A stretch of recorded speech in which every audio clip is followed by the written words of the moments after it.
Hello there. I want to talk a bit about how I maintain my water stones. I made a video some months back about how I maintain oil stones. And I meant to do this video shortly after that, but I apologize. Life gets in the way. We forget things, all kinds of things. So I thought that I would get around to doing this now. And what you need to understand is this is my way. I'm not telling you there's not any other way. But what I am telling you is this is what I have found works well for me. There's two things you need to understand when it comes to water stones. The first one is that they need to be flattened a lot more often than an oil stone. They're softer and they dish more. And the second thing is that they take on water to varying degrees. You may have a soaker, like the King, or in this case a Sahiro 1200 that I use from time to time as a bevel setter. Or you may have the rest stones like the rest of these, which are splash and go. But even splash and go stones, some of them will absorb a bit of moisture, at least in the very top part of the stone, the face of the stone that you will be honing on. And so they have to be dried properly and thoroughly, evenly, to prevent potential problems with them. One of which is if you put a stone that's loaded with water away with other stones in a dark place, the next time you come back they'll all be green. Okay, so they require a bit of care. What I would like to talk about first is flattening. You'll hear a lot of different theories online about how often you should flatten a water stone. There are guys that flatten them when they get them, and then they flatten them every time they go to use them. They'll lap them with a diamond plate. I don't do that. I don't find the need. The only thing that I lap consistently all the time is a bevel setter, because I spend most of my time when I hone a razor on a bevel setter. You should too. The bevel set is 90% of an edge. Once you have that edge bevel set, the rest of what you're doing is basically polishing that edge to a finer and finer point, a finer and finer polish. And so you shouldn't spend nearly as much time on the mid-range and the finishing stones as you do a bevel setter. I lap with a diamond plate. It's 1,000 on one side, 400 on the other. I lap my stones with a 400 grit diamond plate. What I do with my 4K, my 8K, my 12K, or any of my natural finishers is before I hone with them, I take the stone and I take the edge of this diamond plate and I lay it on the stone like that. And I have a bright fluorescent light above my head, but any good bright light source works. I set that on top of the stone and look at that light source.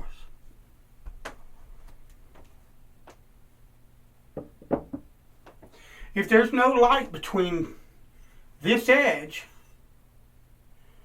and the top of that hone, that hone is flat enough. I don't need 0.00001 tolerance of flatness to hone a straight razor, neither does anybody else. If you want that, go buy some expensive measuring tools, because they're out there. You can buy very, very expensive straight edges that are supposed to be guaranteed to a 0.000 such and such, okay? That kind of precision is not necessary to hone a straight razor. I know there are guys out there that would argue the point, but it's not. There are well-respected people that have honed a lot longer than 3/4 of the people that are honing right now. And when you talk to them or you watch their videos, they will use phrases like flat enough. Okay? Because if you want the honest truth, there is no such thing as absolute flat. Everybody goes, well, I want my razor hones absolutely flat. Well, good luck with that, because you'll never get one absolutely flat. There's more and more measuring tools that are finer and finer, and if you measure that thing fine enough, you'll find out that it's not flat. Absolute flat is an abstract term that does not exist. And I'm not breaking out the electron microscope or whatever to make sure that my hones are flat. If the edge of this tool that I use to flatten my plates with doesn't reveal any light, when I hold it up there, that's perfectly flat enough to hone any straight razor out there, period. So that's how I make sure my stones are flat. And you, like I said, you can do what you want. But I've done that ever since I've had my stones. I've never had an issue honing with a razor that could be attributed to a stone that wasn't flat enough. Okay? So that's how I keep mine flat. I know others go further. If you want to, that's fine. But the thing of it is, I don't have the money to keep buying stones when they wear out. Alright? And it doesn't make sense to me. And you can say, well, they don't cost that much. Well, they do to me. $80, $90 is a lot of money to me. Okay? For a quality stone, you're going to pay that. Alright? If you're buying Nanawa, if you're buying Shapton, if you're buying Norton, you're paying $70, $80, $90, sometimes more. 109. What is it? The Snow White 8K Nanawa. Last I looked at, we're like 109. Some places 129. Okay, so I don't have that kind of money to replace the stones, because I decided I wanted to go crazy on them with a lapping plate, just because I had to have that nth more of flatness that I'm never going to notice anyway in reality. Your mileage may vary. Do what you want. But that's my philosophy on flattening. Something like this 12K, I haven't flattened that in a while. You can see it's got a bit of swarf on it. Now that's another thing. Got to swear up and down. The thing has to be, this should be perfectly Snow White. Then it won't hurt it. Now if you turn it black with swarf, yeah, you better lap it, or it's not going to cut like it should. But that ain't going to hurt a thing. And this stone is flat. I've already checked. That stone is flat. Alright? And look at it. There ain't much of it there to begin with. Alright? I'm certainly not going to lap it before I use it, after I use it, to reach a level of flatness that's not going to matter anyway. So, because I don't spend that much time on that hone. It's a finisher. 30, 40 laps. 2 sets of 30. Something like that. Not even that, probably. On most razors.